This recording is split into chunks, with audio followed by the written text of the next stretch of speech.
काली गोटे घंटा प्राय आलोचना होता आरी उपरे ठीक 7टार आम एटा खोली संगीत सहित किसी आलोचना पर 7:30 आरंभ है टॉपिक दीर्घ 1 घंटा आलोचना है मतामत निगला मतामत नेला परे भी 45 जाके थिला 8:45 जाके आम मौजूद थी। बहुत कथा कहुई लक्ष्य से मुख्य आकर्षण थिला गोटे कथा जे जेपर्यंत तुम लक्ष्य स्थिर न कर तुम लक्ष्य उपनीत हो पार ना तुमको सक्सेस दब आगे लक्ष्य स्थिर कर साधन कर लक्ष्य बिना गति हुए तो पुणी बैक हम पुणी आगो को जीव कि साइड की जीव कौन हो कही हो ताजे के जन प्रश्न पचार साधन करने बेले किसी नेग्लेक्ट हो जाए किसी डिस्कंटिन्यू हो जाए बा समय व्यवधान रही जाए कौन करा तार उत्तर थिला जे डिस्कंटिन्यू हो किसी असुविधा ना तुम मनरे आग्रह सृष्टि होता दरकार मुझे करी मो लक्ष्य पहुंची ताहले से डिस्कंटिन्यूटा समाधान हो पार तुम्हें जाऊच रास्ता कोठी वर्षा है अटकी गल पुणी जीवा आरंभ कल खरा होची कोठी रेस्ट नहीं गल पुणी जीवा आरंभ है आम गलु प्रयाग गलु प्रयाग जीवार केते बाधा विघ्न सृष्टि न गोटे गोटे रास्त आम रही जाए 5 घंटा पूरा गाड़ी ना आग चक आग को जाऊँ ना पछक आस पछरे 1000 गाड़ी आगे 1000 गाड़ी कौड़ जीव सत्य भी धैर्य लक्ष्य रखी से पहुंचू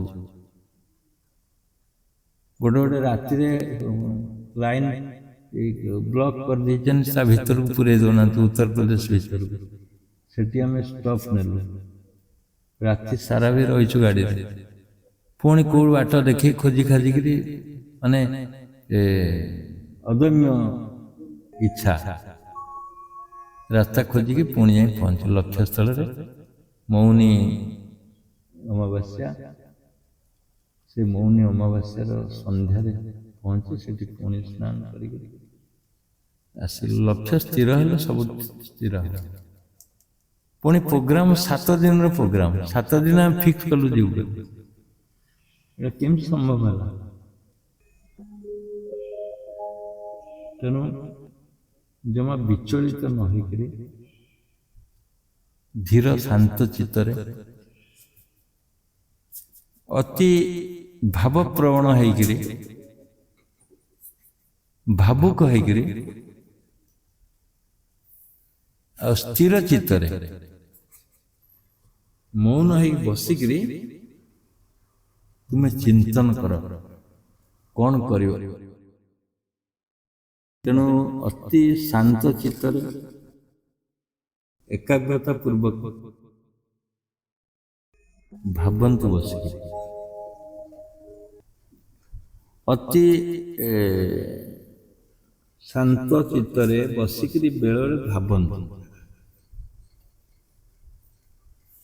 निभृत कोठरी भितर बसी भावंतु ना कौन सी निछाटिया गछ मूल जाए बसी भावंतु पूरा निर्भर जे मु कोठ जीवी मोर लक्ष्य कौन निरोल न बसले तुमको एकांत न बसले यही शब्द भीतर आसबन कोलाहल भितर रहीक प्रश्न पचार हाट को जाए प्रश्न पचार कौटी कोबी किणुव बैगण किणुव ये पचार मुझे जी कौन करी से प्रश्न आसबन से कौन दरकार ना गोटे निस्तब्ध जगह दरकार निरोला जगह दरकार ନହେଲେ ନିଭୃତ କୋଠରୀ ଦରକାର, ନହେଲେ ଏକାନ୍ତରେ 3ଟାରେ ରାତି 3ଟାରେ ଯେତେବେଳେ ସାଧନ ଆରମ୍ଭ କରୁଛ ସେତେବେଳେ ବି ପଚାରିଲେ ବି ଉତ୍ତର ମିଳିବ। କହିଦେବ ତମ ଭିତରୁ ଶବ୍ଦ ଆସିବ, ଡିରେକ୍ସନ ମିଳିବ କୁଆଡେ କୁଆଡେ ତମେ ଯିବ, ବାସ୍ ମିଳିଯିବ ତୁମକୁ ଉତ୍ତର। ଆଉ ତା ପୂର୍ବରୁ ନିଜକୁ ବିଶ୍ଳେଷଣ କର, ନିଜ ଗତ ବୟସ ଗୁଡାକୁ ଦେଖ କୁଆଡେ କୁଆଡେ ଯାଉଛ, ଆଉ ଯୋଉ କିଛି ବର୍ଷ ବାକି ଅଛି ଆଗକୁ ଯିବା ପାଇଁ ମୋର କାର୍ଯ୍ୟକ୍ରମ କଣ ରହିବା ଦରକାର, ମୁଁ କଣ କରିବା ଦରକାର। ପୂର୍ବ ଏବଂ ପର ଷ୍ଟେଜଟାକୁ ଭାବିଲେ ବି ଉତ୍ତର ଆସିବ, ଲକ୍ଷ୍ୟ ସ୍ଥିର ହେଇଯିବ କଣ ମୁଁ କରିବି, କଣ ମୁଁ କରିବି, ଲକ୍ଷ୍ୟ ସ୍ଥିର ହେଇଯିବ। ଆଉ ବିନା ଲକ୍ଷ୍ୟରେ ତୁମେ ତୁମ ଲକ୍ଷ୍ୟ ହାସଲ କରିପାରିବନି, ସଫଳତା ହାସଲ କରିପାରିବନି ବିନା ଲକ୍ଷ୍ୟ।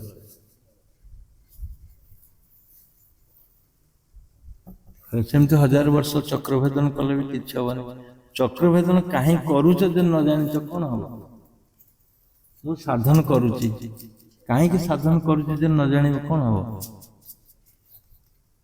ଜାଣନ୍ତି କି ପ୍ରାଣାୟାମ ହଉଛି ସାଧନର ଅଶ୍ଳୀ ରୂପ। ଯଦି ଅଶ୍ଳୀ ରୂପ ଯୋଗରେ କିଛି ଥାଏ ସେଇଟା ହଉଛି ପ୍ରାଣାୟାମ, 4ର୍ଥ ନମ୍ବର। ମାନେ ଯୋଗଟା ସେଇଠୁ ଆରମ୍ଭ ହବ। ଆଉ ସେଠି କେତେ ଏକାନ୍ତ ହବାକୁ ପଡିବ, କେତେ ଶାନ୍ତ ହବାକୁ ପଡିବ, କେତେ ସତର୍କତା ଅବଲମ୍ବନ କରିବାକୁ ପଡିବ, ନିରୀକ୍ଷଣ ପୂର୍ବକ ଦେଖିବ, ଗୋଡେଇବ। ଇଏ ସାଧାରଣ କଥା ନୁହେଁ। ଆଜି ଫଲୋ କଲ ପ୍ରାଣକୁ, କାଲି ଫଲୋ କରିବ, ପରଦିନ ଫଲୋ କରିବ, ତାପରେ ଫଲୋ କରି ଏମିତି କଣ୍ଟିନ୍ୟୁ ହଉଥିବ ନା। କଣ୍ଟିନ୍ୟୁ ହେଲେ ପ୍ରାଣ ଶକ୍ତି ତୁମକୁ ଦେଖାଦେବ, ପ୍ରାଣ ଅଟକି ଯିବ। ଗୋଟେ ଆନନ୍ଦର ଲହଡ଼ି ଖେଳିବ ସେଠି। ସେ ସ୍ତର ହଉଛି ସାଧନର ସ୍ତର। ପ୍ରାଣାୟାମ ଯୋଉମାନେ କରୁଛନ୍ତି କୋଉ ଲକ୍ଷ୍ୟରେ କରୁଛନ୍ତି ଜାଣିବା ଦରକାର। ଲକ୍ଷ୍ୟ ନ ରଖିଲେ ପ୍ରାଣାୟାମ ଠିକ ହବନି। ଖାଲି ଗୋଡେଇଲେ ଯେ ପ୍ରାଣ ପଛରେ ପ୍ରାଣ ଅଟକି ଗଲା, ତୁମେ ଅଟକି ଗଲ, କଣ ହବ? ତା ଲକ୍ଷ୍ୟ ଥିବା ଦରକାର, ଜାଣିଥିବା ଦରକାର ପ୍ରାଣ ଅଟକୁଛି ମାନେ ମୁଁ ଅଟକିବି, ମୁଁ ଅଟକୁଛି ମାନେ ପ୍ରାଣ ଅଟକିଲା ମାନେ ଗୋଟେ କିଛି ରାସାୟନିକ ପ୍ରକ୍ରିୟା ସୃଷ୍ଟି ହବ। ଜଣେ ଜଣେ ଭେଟ ହେଇଗଲା, ମିଶିଗଲେ, ପ୍ରାଣ ମନ ମିଶିଗଲା, ଏଠି ଗୋଟେ ରାସାୟନିକ ପ୍ରକ୍ରିୟା ସୃଷ୍ଟି ହବ କି ନାହିଁ? ଆଉ ସେଇ ରାସାୟନିକ ପ୍ରକ୍ରିୟାଟା ହିଁ ତୁମକୁ ସମାଧି କରେଇଦେବ। ଯଦି ଜାଣିନ ଏ ଜିନିଷ ସମାଧି କେମିତି ହବ, କାହିଁକି ହବ, କୋଉଥିପାଇଁ ହବ, ତାହେଲେ ତ ଅକଳିରେ ପଡିବ ନା। ସେଇଠି ଲକ୍ଷ୍ୟ ସ୍ଥିର କରାଯାଏ। ମୁଁ ଲକ୍ଷ୍ୟ ସ୍ଥିର କରିଛି ମାନେ ସମାଧି ହେବି। ପ୍ରାଣାୟାମ ତାର ଅଶ୍ଳୀ ରୂପ। ଆଜି ଚେଷ୍ଟା କଲି, କାଲି ଚେଷ୍ଟା କଲି, ଏମିତି ଅନିର୍ବର୍ଜନୀୟ, ମାନେ ଲଗାତାର ଚେଷ୍ଟା କରି ଚାଲିଛି। ଆଉ ଛାଡ଼ିଦେଲେ ତ କିଛି ହବନି। ତେଣୁ ଲକ୍ଷ୍ୟ ଯଦି ସ୍ଥିର ନାହିଁ, ଛାଡ଼ିବା ସ୍ୱାଭାବିକ, ଛାଡ଼ି ହେଇଯିବ କୁହନ୍ତୁ। ତେଣୁ ଆର ଗୋଟେ ବଡ଼ ସଲ୍ୟୁସନ୍ ହେଉଛି ଲକ୍ଷ୍ୟ ସ୍ଥିର କରିବା। ମୁଁ କୋଉଠି ପହଞ୍ଚିବି, ମୁଁ ସାଧନ କାହିଁ କରୁଛି ଜାଣିବା ଦରକାର। ତାହେଲେ ସାଧନ ଇଫେକ୍ଟିଭ ହେବ।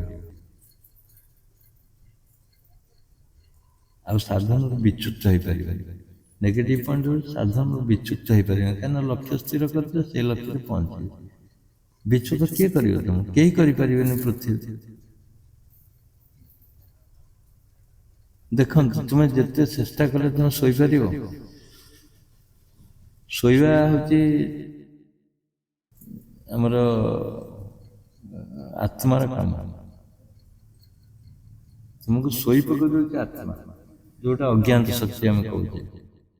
ଜ୍ଞାତ ଶକ୍ତିରେ କେହି ଚେଷ୍ଟା କଲେ ଶୋଇପାରିବେନି, କିନ୍ତୁ ଅଜ୍ଞାତ ଶକ୍ତି ତୁମକୁ ଶୋଇ ଦେଉଛି।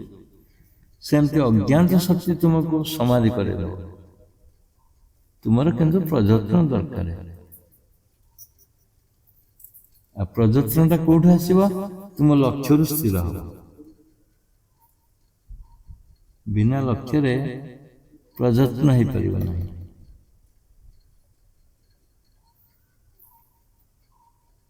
ବିନା ଲକ୍ଷ୍ୟରେ ପ୍ରଯତ୍ନ ହେଇପାରିବ ନାହିଁ।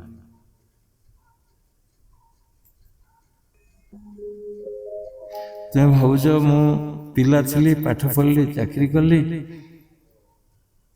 ସଂସାର କଲି, ସଂସାରରେ ପୁଅ ଝିଅ ହେଇଗଲେ, ତୁମେ ତାପରେ ବାର୍ଦ୍ଧକ୍ୟ ହେଇଗଲା, ବାର୍ଦ୍ଧକ୍ୟରେ ଉପନୀତ ହେଲା ପରେ ତୁମର ଡ୍ୟୁଟି ସରିଗଲା, ତୁମେ ସେଇଥିପାଇଁ ଆସିଥିଲ, ଏଇଟା ଲକ୍ଷ୍ୟ ଥିଲା ନା? ଇଏ ଗ୍ରାଜୁଆଲ ହେଇଯାଏ, ଏଇଟା ଲକ୍ଷ୍ୟ ନୁହେଁ। ଏଇଟା କେହି ଲକ୍ଷ୍ୟ ରଖନ୍ତିନି ଯେ ମୁଁ ଗୋଟେ ବିବାହ କରିବି, ସଂସାର କରିବି, ସଂସାର ପରେ ବୃଦ୍ଧ ହେବି, ବୃଦ୍ଧ ପରେ ବାଡ଼ି ଧରିବି, ତାପରେ ମୃତ୍ୟୁ ହେଇଯିବ, ଏଇଟା ଲକ୍ଷ୍ୟ ନଥାଏ। ଇଏ ଅଟୋମେଟିକ ଫ୍ଲୋରେ ଚାଲିବ। କିନ୍ତୁ ଏଥିରୁ ତୁମେ ବିଚ୍ୟୁତ ହେବା ଏଠି ରଖିକିରି, ତେଣୁ ତୁମର ଲକ୍ଷ୍ୟ ସେଇଟା ନଥିଲା ଯେ ସଂସାର କରିବା, ଘର କରିବା, ପେନସନ ମିଳିବା, କ'ଣ ସେ ଲକ୍ଷ୍ମୀ ଯୋଜନା ନା ସେ ସବୁ କି ଯୋଜନା ସବୁ ଆଇଛି, ସୁଭଦ୍ରା ଯୋଜନା ହଉ ବା ଆୟୁଷ୍ମାନ ଯୋଜନା ହଉ ବା ମୋ କୁଟୀର, ମୋ ଘର, ମୋ ଶ୍ମଶାନ, ମୋ ସବୁ ଯୋଜନା ଆସୁନି କି? ଇଏ ଲକ୍ଷ୍ୟ ନୁହେଁ, ଇଏ ଜୀବନର ଲକ୍ଷ୍ୟ ନୁହେଁ। ଇଏ ଅଟୋମେଟିକ ଫ୍ଲୋ ହେଇକି ଆସିବ ତୁମ ପାଖକୁ। ହରିଶ୍ଚନ୍ଦ୍ର ଯୋଜନା ବୁଝିଲ? ଏଇ ଯୋଉ ଡେଲିଭରି ହଉଛନ୍ତି ଯାଇକିରି, ଏଇଟା କି ଯୋଜନା? ଜନନୀ ସୁରକ୍ଷା ନା, ମାତୃ ସୁରକ୍ଷା ଯୋଜନା, ସେ ଯୋଉ ପିଲା ସୁରକ୍ଷା ଯୋଜନା। ତାପରେ ଆସିବ କୁକୁର ସୁରକ୍ଷା ଯୋଜନା। ଦେଖିବ, ଯଦି ନ ଆସିବ ମତେ କହିବ, କାହିଁକିନା କୁକୁରର ମେଜରିଟି ବଢିଲାଣି। ଆମେ ଯୋଉଠି ରହିଛୁ ଭୁବନେଶ୍ୱରରେ, ସକାଳୁ ଗୋଟେ ଆସୁଛି, ହାଫ୍ ପ୍ୟାଣ୍ଟ ପିନ୍ଧି ଦଉଛି, ପୁରା ଧଳାର ସାର୍ଟ ବେନିୟାନ ପକେଇ ଦଉଛି, ଗୋଟେ ବାଡ଼ି ଧରୁଛି, କୁକୁର ଚେନଟାକୁ ଧରୁଛି, କୁକୁର ଏମିତି ଟାଣି ନେଇଯାଉଛି, ଏପଟକୁ ସେପଟକୁ ଟାଣି ନେଇଯାଉଛି, ଇଏ ତାକୁ ଟାଣି ଧରୁଛି। କୁକୁର ବି ଧଳା, ଇଏ ବି ଧଳା, ବୁଝିଲେ? କୁକୁର ଧଳା, ଇଏ ବି ଧଳା। ତାପରେ ସେ କ'ଣ କରୁଛି ନା, ଦିନେ କ'ଣ କରୁଛି ନା, କୁକୁର ରାସ୍ତାରେ ଝାଡ଼ା ବସିଯାଇଛି। ଇଏ କ'ଣ କରିବ? ଝାଡ଼ା ସମସ୍ତେ ଦେଖୁଛନ୍ତି କ୍ୱାର୍ଟର କର ଗୁଡ଼ା, ସିଏ କ'ଣ ଗୋଟେ ପତ୍ର କୋଉଠୁ ଆଣିକି ତାକୁ ଝାଡ଼ାଟାକୁ କାଢ଼ି ଫୋପାଡ଼ିଦେଲା। ମାନେ କେତେ ଆଦର୍ଶ ଜୀବନ, କେତେ ଆଦର୍ଶ ଜୀବନ। ବାପ ମାଙ୍କର ଝାଡ଼ା ସଫା କରିଥିଲେ କେତେ କଥା। ଉଠି ପାରୁନି ବାପ, ସେଜରୁ ଉଠି ପାରୁନି, ବାଡ଼ି ଧରୁଛି, ତାକୁ ଘଷି ଆଉଁସି ଦେଲେ କେତେ ଇଏ ମିଳିବ। ତମ କୁକୁରକୁ ଘଷି ଆଉଁସି ଦବ, କୁକୁରକୁ ମୋଡ଼ି ଦଉଛନ୍ତି, କୁକୁରକୁ ପାଖରେ ବସଉଛନ୍ତି।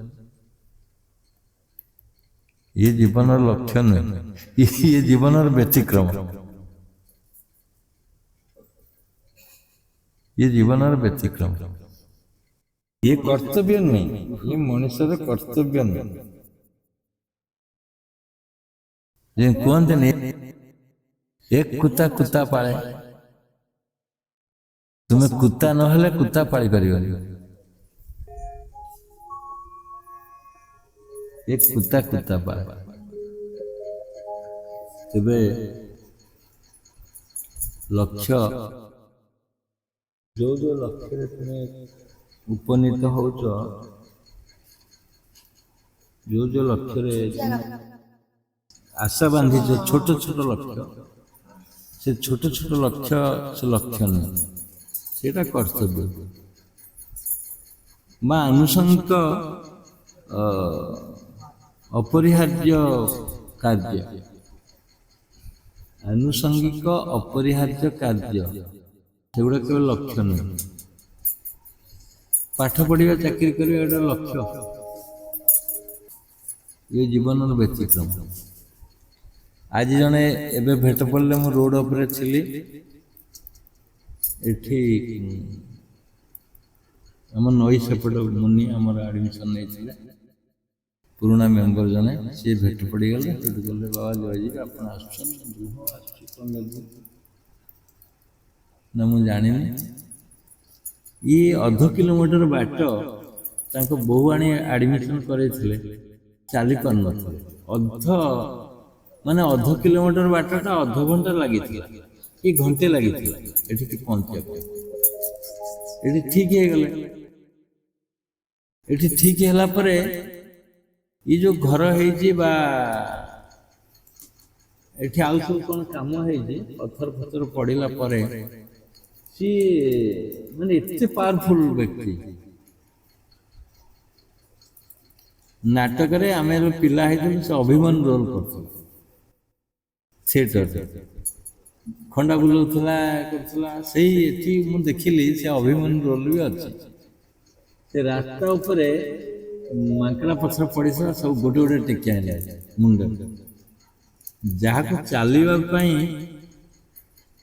गोटे घंटा लगुला 1/2 किलोमीटर बाट माने गोटे पाद पर आ गोटे पाद लगिकी पड़ आसी पार नाला ये साधन एत बड़ सृष्टि से मांकड़ा पत्थर टेकिया एकुटिया मुंडर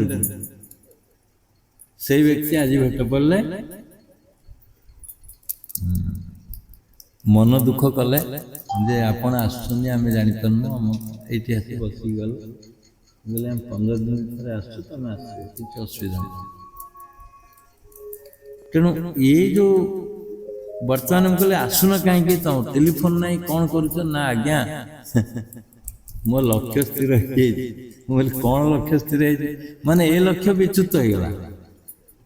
एठी लक्ष्य रखी नथिले जे मु समाधि हेबी तेणु ये लक्ष्य विच्युत ना घरे फोर्स करछनी घरे पार्टी करछनी तुम्हें काम न कले खाइब के मन देख संसार टा कौन काम न कले खाइब के काम करिया मत पड़ मु गोटे हर्बाल कंपनी जॉइन करछि 24-25 हजार टका पाउछि आउ खटु कौन कर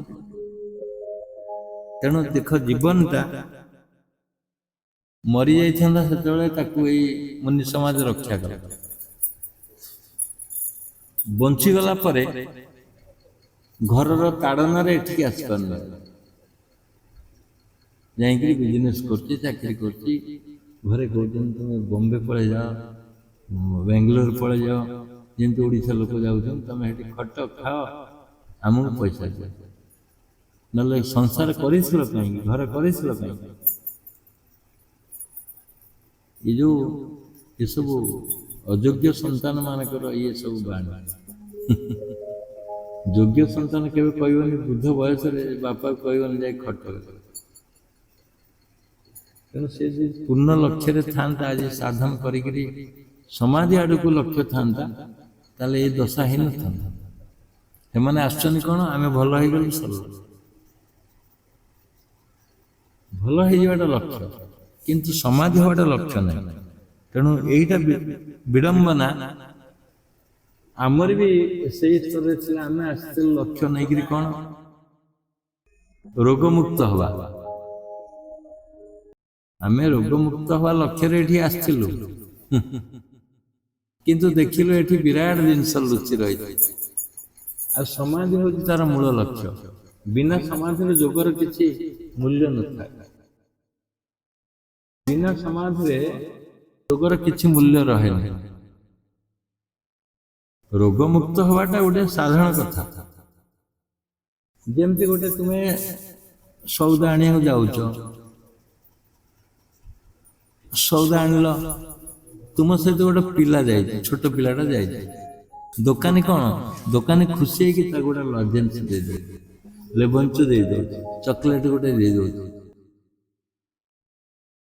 लक्ष्य कौन ना सौदा आनिबा लजेन्स मिलिबा आउ चॉकलेट मिलिबा बा टिके टिके जिनस मिली जिबाडा सेटा होती रोग मुक्ति भଳି रोग मुक्तिटा गोटे लजेन्स पाइबा सहित समान किंतु लक्ष्य जदि लजेन्स पर रहिबो लेबंच सहित रहिबो बा बिस्कुट सहित रहिबो चॉकलेट पाइबा पय लक्ष्य तुम जदि दुकान को जाओ हुए तो दुकानिया जानी पारे सबुदिन पुक नहीं जाऊँगी ଏଇଥିପାଇଁ ହୁଏତ ସିଏ ତମକୁ ଦବନି ଆଉ, ବନ୍ଦ କରିଦବ। କିନ୍ତୁ ପ୍ରତ୍ୟେକ ଦିନ ଲକ୍ଷ୍ୟ ରଖିଥିବ ମୁଁ ଯିବି ସଉଦା ଆଣିବା ପାଇଁ, ଲଜେନ୍ସ ଫ୍ରିରେ ମିଳିବ। ବୁଝନ୍ତୁ। ତେଣୁ ତୁମେ ଯଦି ଲକ୍ଷ୍ୟ ନ ରଖିବ ମୁଁ ସମାଧି ହେବା ପାଇଁ, ତାହେଲେ ରୋଗମୁକ୍ତ ହେବା ଅସମ୍ଭବ। ଇଏ ବି କଣ୍ଟ୍ରାଡିକ୍ଟୋରି। ରୋଗମୁକ୍ତ ହେବା କଣ୍ଟ୍ରାଡିକ୍ଟୋରି ହେଇଯିବ ଯଦି ଲକ୍ଷ୍ୟ ନାହିଁ। ତୁମେ ଯଦି IAS ପାଇଁ ପ୍ରିପାରେସନ ହବ, କ୍ଲରିକାଲ ବାଜିଯିବ। ଆଉ ତୁମେ ଯଦି କ୍ଲରିକାଲ ପାଇଁ ପ୍ରିପାରେସନ ହବ, ହୁଏତ ପିଅନ ଚାକିରି ନ ହେଇପାରେ। କିନ୍ତୁ ଜଣେ IAS ପ୍ରିପାରେସନ ହଉଛି ମାନେ କ୍ଲରିକାଲ ଇଜି ହେଇଯିବ କି? ଇଜି ହେଇଯିବ। ଏଠି ସେମିତି ଲକ୍ଷ୍ୟ ଯଦି ତୁମେ ସ୍ଥିର ନ କରିଛ, ମୁଁ ସମାଧି ହେବା ପାଇଁ, ସେଇ ଅନୁସାରେ ପ୍ରସ୍ତୁତି ନ ହେଉଛ, ତାହେଲେ ଜାଣିବ ତୁମର ସବୁ ବେକାର ହେବ। ଆଉ ତାର ଆୟୁଧ କଣ? ଆୟୁଧ ହଉଛି ସତ୍ସଙ୍ଗ, ଆୟୁଧ ହଉଛି ସ୍ୱାଧ୍ୟାୟ, ଆୟୁଧ ହଉଛି ସତ୍ସଙ୍ଗ, ସ୍ୱାଧ୍ୟାୟ, ସାଧନ। ବିନା ସାଧନରେ ଲକ୍ଷ୍ୟ ପୂରଣ ହବନି, ବିନା ସତ୍ସଙ୍ଗରେ ଲକ୍ଷ୍ୟ ପୂରଣ ହବନି, ଆଉ ବିନା ସ୍ୱାଧ୍ୟାୟରେ। ତୁମେ ଭିଡ଼ିଓ ଶୁଣ, ଆମ ଭିଡ଼ିଓ ବା ଗୁରୁଦେବଙ୍କର ଆତ୍ମଜ୍ଞାନ ବହି ପଢ଼। ସ୍ୱାଧ୍ୟାୟ, ସ୍ୱର ଅଧ୍ୟୟନ କରିବା, ନିଜ ଉପରେ ଅଧ୍ୟୟନ କରିବା ପୁସ୍ତକ ଯଦି ପଢ଼ିଲ, ତାହେଲେ ତୁମକୁ ମିଳିବ। এই ତିନିଟା ତାର ଆୟୁଧ। ତୁମେ ଲକ୍ଷ୍ୟ ସ୍ଥିର କଲ, କିଛି କରିବନି, କେମିତି ହବ? ଲକ୍ଷ୍ୟ ସ୍ଥିର ସହିତ ପ୍ରିପାରେସନ, ଖୁବ ଜୋରେ ପ୍ରିପାରେସନ ହେଇଯାଏ, ଦେଖିବ ମିଳିଯିବ ସବୁ କିଛି। ଆଉ ତାର ଯୋଉ ପ୍ରତିବନ୍ଧକ କହୁଛ, ଏଇ ଲକ୍ଷ୍ୟ ସ୍ଥିର କଲେ ପ୍ରତିବନ୍ଧକ ଆସିବ। ପ୍ରତିବନ୍ଧକ ଆସିବ, ପ୍ରତିବନ୍ଧକ ଆସୁ କିଛି ନାହିଁ। ପ୍ରତିବନ୍ଧକ କ୍ରସ୍ କରି ତୁମେ ଆଗକୁ ଯିବ ନା। କଣ ପ୍ରତିବନ୍ଧକ ଅଛି କହୁନାହାନ୍ତି? ପଇସା ନାହିଁ, ଘର ନାହିଁ, ଘରର ସହଯୋଗ ନାହିଁ, ଆର୍ଥିକ ଅନାଟନ, ଆଉ ରୋଗ, ଏଇ ତ ସବୁ ପ୍ରତିବନ୍ଧକ ନା। ରୋଗ ତ ମୁକ୍ତ ହେଇଯିବ। ଆର୍ଥିକ ଅନାଟନ ଆଜି ନାହିଁ, ସେଟା ଗୋଟେ ବଡ଼ ନୁହେଁ, ବଡ଼ ଇସ୍ୟୁ ନୁହେଁ। ଘରେ ବିରୋଧ କରିବା ଗୋଟେ ବଡ଼ ଇସ୍ୟୁ ନୁହେଁ। ଘର ନାହିଁ ଗୋଟେ ବଡ଼ ଇସ୍ୟୁ ନୁହେଁ। ଘର ବନେଇ ପାରିବ, ଛୋଟ ଘରଟେ ବନେଇ ସାଧନ କରିପାରିବ। ଯଦି ଲକ୍ଷ୍ୟ ସ୍ଥିର ହେଇଛି, ତାହେଲେ ମୋ ପାଇଁ ସବୁ ପ୍ରକାର ସୁବିଧା ମିଳିଯିବ, ସବୁ ପ୍ରକାର ସୁବିଧା ମିଳିଯିବ। ତେଣୁ ଲକ୍ଷ୍ୟ ସ୍ଥିରରେ ସବୁ ଜିନିଷ ଅଛି। ବିନା ଲକ୍ଷ୍ୟରେ କିଛି ହେଇନି କି ହବନି। ଆଗେ ଲକ୍ଷ୍ୟ ସ୍ଥିର କର, କୋଉଠି ପହଞ୍ଚିବି।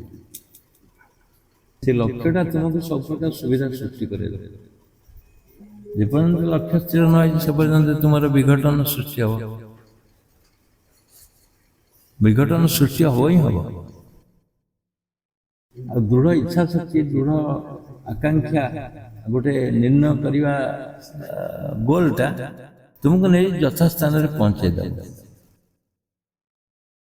ଯଥାସ୍ଥାନରେ ପହଞ୍ଚେଇ ଦେବ। ଚନ୍ଦ୍ର ପୃଷ୍ଠରେ ପହଞ୍ଚିକିରି ଆମର ଯୋଉ ଏବେ ଯୋଉ ଛଡ଼ା ହେଇଥିଲା ଚନ୍ଦ୍ର ପୃଷ୍ଠକୁ ଇଣ୍ଡିଆର, କଣ କହିଲା? I reached my destination. ସେଠି ପହଞ୍ଚିଲା ପରେ ଚନ୍ଦ୍ର ପୃଷ୍ଠରେ କହୁଛି ଆଇ ରିଚ୍ଡ ମାଇ ଡେଷ୍ଟିନେସନ୍।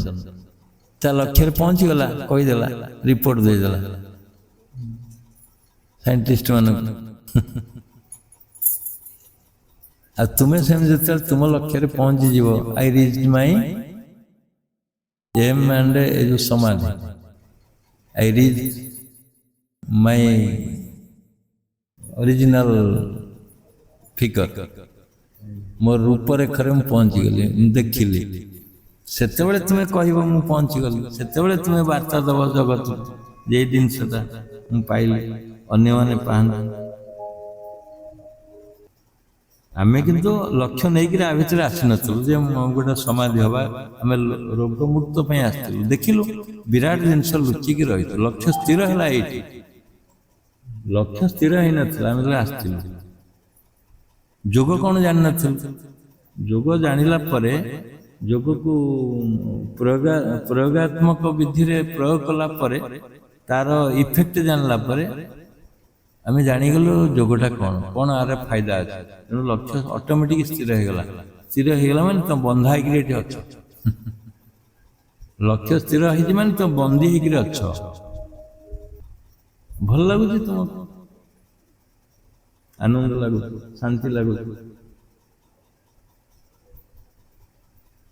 ଅଟକିଛ, ତେଣୁ ତୁମେ ଯେପର୍ଯ୍ୟନ୍ତ ନ ଅଟକିଛ ସେ ପର୍ଯ୍ୟନ୍ତ ତୁମର ଲକ୍ଷ୍ୟ ସ୍ଥିର ହେଇଛି ବୋଲି କଳ୍ପନା କରନି। ପୂର୍ଣ୍ଣ ମାତ୍ରାରେ ଲକ୍ଷ୍ୟ ସ୍ଥିର ହେଇଯାଇଛି କଳ୍ପନା କରନି। ଯେପର୍ଯ୍ୟନ୍ତ ନ ଅଟକିଛ, ଯେପର୍ଯ୍ୟନ୍ତ ସାଧନ ତୁମକୁ ଭଲ ନ ଲାଗୁଛି, ଯେପର୍ଯ୍ୟନ୍ତ ବିରୋଧ ନ ହେଇଛି ସାଧନ ପାଇଁ ତୁମେ କ୍ରସ୍ ନ କରିଛ ସେ ବିରୋଧକୁ, ସେ ପର୍ଯ୍ୟନ୍ତ ତୁମେ ଯେ ସାଧନରେ ଅତିମାତ୍ରାରେ ଜଡ଼ିତ ଅଛ ପ୍ରମାଣ ହେବ। ଆସୁ ଯେତେ ପ୍ରତିବନ୍ଧକ, ଆସୁ ଯେତେ ବାଧା ବିଘ୍ନ, ଆସୁ ଯେତେ ଆର୍ଥିକ ଅନାଟନ, ଯେତେ ପ୍ରକାର ଅସୁବିଧା ଆସୁ, ତୁମେ କିନ୍ତୁ ସାଧନ କର, ଲକ୍ଷ୍ୟ ସ୍ଥିର କର। ଏଇଠି ମୁଁ ପହଞ୍ଚି ଏଇଠି ପହଞ୍ଚି ଆଉ ଯେ କୌପନି ପିନ୍ଧିକିରି ଭଲ ବସ୍ତ୍ର, ଗେରୁଆ ବସ୍ତ୍ର ପିନ୍ଧିଦେଲେ ଲକ୍ଷ୍ୟ ସ୍ଥିର ହେଇଯିବ ତା ନା। ଲକ୍ଷ୍ୟ ସ୍ଥିର ହେଇଯିବ ତା ନା। ଏ ମୁନିମାନେ ଅଛନ୍ତି ମାନେ ଯେମିତି ବାଜାବାଲା ଡ୍ରେସ୍ ପିନ୍ଧୁଛନ୍ତି, ତଳ ଯା ଉପର ସେୟା, ଟ୍ରାଉଜର ଉପରେ ଗୋଟେ ପକେଇ ଦେଉଛନ୍ତି ସେଇ କଲର, ଟୋପି ଗୋଟେ ଚଢ଼େଇ ଦେଉଛନ୍ତି ଉପରେ। ଏଥିରେ ଲକ୍ଷ୍ୟ ସ୍ଥିର ହୁଏନି। କଲର ଚେଞ୍ଜ ହେଇଗଲେ ଲକ୍ଷ୍ୟ ସ୍ଥିର ହେଇଯିବ ତା ନା। ଲକ୍ଷ୍ୟ ମଜବୁତ ଭାବରେ ସ୍ଥିର କରିବାକୁ ପଡ଼ିବ ତୁମକୁ। ମାନସିକ ସ୍ତରରେ ପ୍ରସ୍ତୁତ ହେଇକି ବସିବ, ପୁରା ଡିଟରମିନେସନ ହବ, ମୁଁ ଏଇଠି ପହଞ୍ଚିବି। ଯେପର୍ଯ୍ୟନ୍ତ ଷ୍ଟ୍ରଙ୍ଗ ଡିଟରମିନେସନ ନ ହେଇଛି ସେ ପର୍ଯ୍ୟନ୍ତ ଲକ୍ଷ୍ୟ ସ୍ଥିର ହେଇନି। ପ୍ରତିବନ୍ଧକ ଆଣିବ ନା। ତମେ ଲକ୍ଷ୍ୟ ସ୍ଥିର କରିଦେଲ, ସେ ତମକୁ ବିଭିନ୍ନ ଆଡୁ ବିଭିନ୍ନ କଥା କହିକି ବୁଝିଲେ। ଯୋଉଦିନ ଲକ୍ଷ୍ୟ ସ୍ଥିର କରିବ ସେଇଦିନ ସେ ବିଭିନ୍ନ କଥା କହିବ। କ'ଣ କହିବ? କ'ଣ କହିବ? କ'ଣ ଯୋଗ କରିକି ଲାଭ ପାଇବ?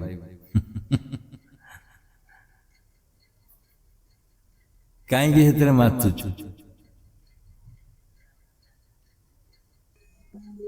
ଘର ଅଛି, ସଂସାର ଅଛି, ଉପଭୋଗ କରିବା ପାଇଁ ଭଗବାନ ତତେ ଦେଇଛନ୍ତି। ପରିବାର ଅଛି, ଟିକେ ଦେଖ, ପରିବାରକୁ ଦେଖ, କାମକୁ ଦେଖ, ରୋଜଗାର କର, ଚଳିବୁ କେମିତି? ମନ ଆସିଯିବ ତମକୁ, ପ୍ରାରବ୍ଧକୁ ନେଇକି ପହଞ୍ଚିଯିବ। ତୁମେ ଏଠୁ ଭାଙ୍ଗି ପଡ଼ିବ। ଲକ୍ଷ୍ୟ ସ୍ଥିର ହେଇଥିବ, ଲକ୍ଷ୍ୟ ହେଠୁ କୁଆଡ଼େ ଏପଟ ସେପଟ ହେଇଯିବ। ବିଚ୍ୟୁତ କରିବା ପାଇଁ ମନ ଆସିବ, ପ୍ରଭାବ ବିସ୍ତାର କରିବା ତୁମକୁ। ତମେ କହିବ ହଁ, ବେଳେବେଳେ କହିବ ହଁ ସତେ ତ, ରୋଜଗାର ନ କଲେ ଚଳିବି କେମିତି? ଲକ୍ଷ୍ୟ ବିଚ୍ୟୁତ ହେଲା କି ନାହିଁ? ସେଠି ଲକ୍ଷ୍ୟ ବିଚ୍ୟୁତ ହେଇଗଲା ତମର। ତୁମେ ଯଦି ଲକ୍ଷ୍ୟ ସ୍ଥିର କରିବ ତମ ପାଖକୁ ପଇସା ଆସିବ, ଅବଶ୍ୟ ଆସିବ। ଆଉ ଯଦି ଜ୍ଞାନରେ ତୁମେ ରହିଛ ଯେ ଏଇ ସବୁ କିଛି ମତେ ଦେଇଦେବ, ତା ଲକ୍ଷ୍ୟ ବିଚ୍ୟୁତ କାହିଁକି ହବ? ସବୁ କିଛି ତମେ ପାଇଯିବ ସାଧନରେ।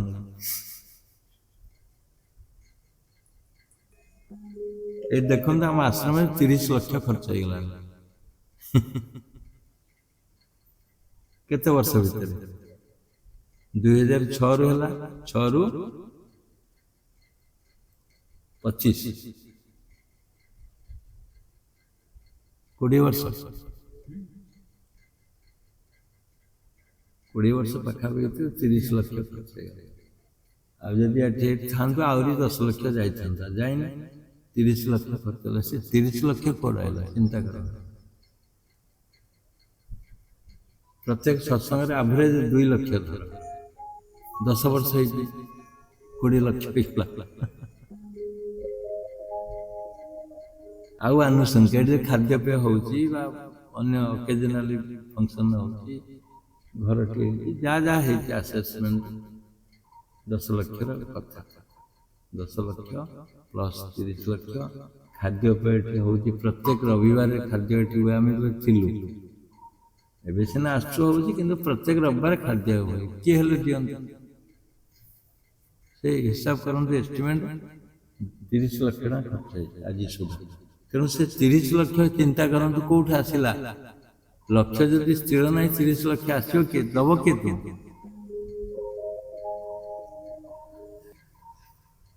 ତେଣୁ ଲକ୍ଷ୍ୟ ଆଗେ ସ୍ଥିର କର। ଆଗେ 30 ଲକ୍ଷ ଖର୍ଚ୍ଚ ହବ ସ୍ଥିର କରନ୍ତୁ ଆଗେ। ଆମେ ତ ଏଠି କୋଟି କୋଟି ଟଙ୍କା ଖର୍ଚ୍ଚ ହେଇଯିବ। ଏବେ ବି ଆମେ ଭାବିନୁ କୋଉଠି ଆସିବ, କିନ୍ତୁ ଆସିବ। ତାକୁ ଇନଭିଜିବଲରେ ରଖ, ଭିଜିବଲ ଥାଉ। ଲକ୍ଷ୍ୟ ସ୍ଥିର କର, ମୁଁ ଏଇଠି ପହଞ୍ଚି। ଦୃଢ଼ ଇଚ୍ଛା ଶକ୍ତି ଅସମ୍ଭବରୁ ଅସମ୍ଭବ କାମ କରିପାରିବ। କେବଳ ଦୃଢ଼ ଇଚ୍ଛା ଶକ୍ତି ଦରକାର।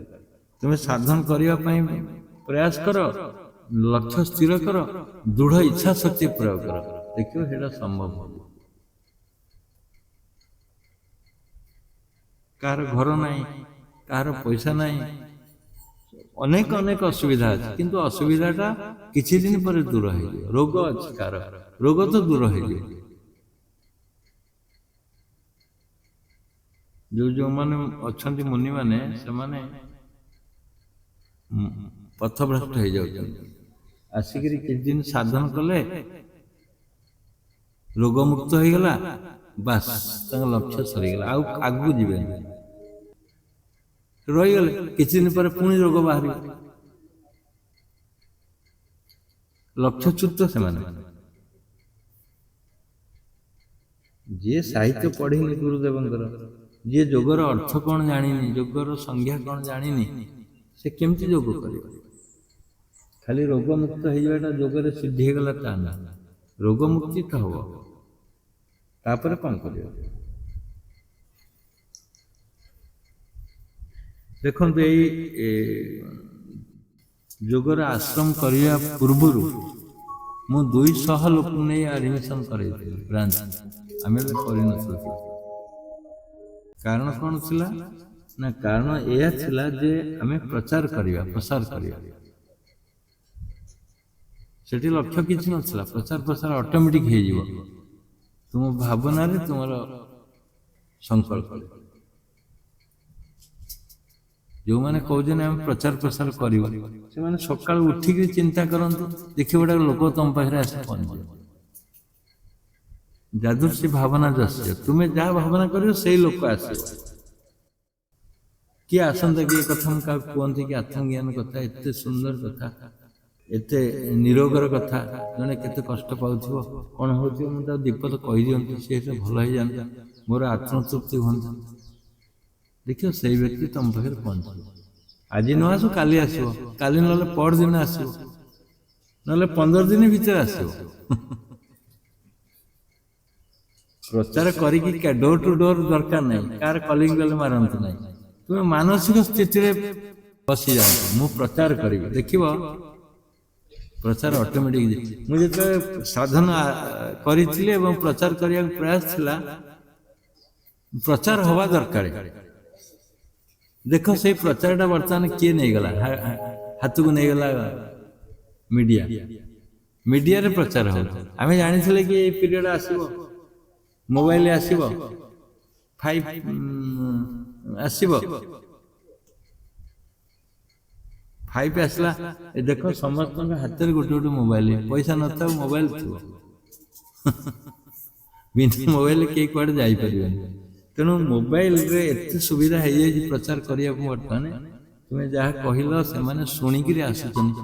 ପୁଣି ମାନେ ଗୋଟିଏ ଦିନରେ 20-15 ଟେଲିଫୋନ କରୁଛନ୍ତି ନୂଆ ମେମ୍ବର୍ସ। ଅଟୋମେଟିକ ତମ ସଂକଳ୍ପରେ ସୃଷ୍ଟି ହଉଛି।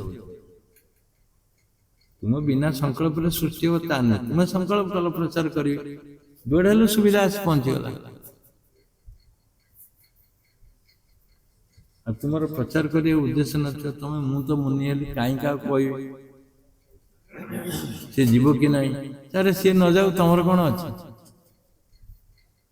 ତୁମେ କହିଚାଲ, ପ୍ରଚାର କରିଚାଲ, ଏ ଶବ୍ଦଟା ବେକାର ହବନି, ତୁମେ କାହାକୁ କହିଲ ବେକାର ହବନି, ସିଏ ନ ଯାଉ, ସିଏ ରଙ୍ଗ ନମ୍ବର, ତୁମ କଥାରେ ସିଏ ରଙ୍ଗ ନମ୍ବର ହେଇପାରିବ। କିନ୍ତୁ ତୁମେ ଯୋଉ କାହାକୁ ଯୋଉ ଇଚ୍ଛାରେ କହୁଛ ସିଏ ଆସିଯିବ, ଏ ଶବ୍ଦଟା ପହଞ୍ଚିବ ତା ପାଖରେ, ଏ ଶବ୍ଦ ସେଇଠି ପହଞ୍ଚିବ। ଏମିତି ଅନେକ କଥା ଅଛି, ଅନେକ ପ୍ରମାଣ ଅଛି, ଆସିଛନ୍ତି ମଧ୍ୟ।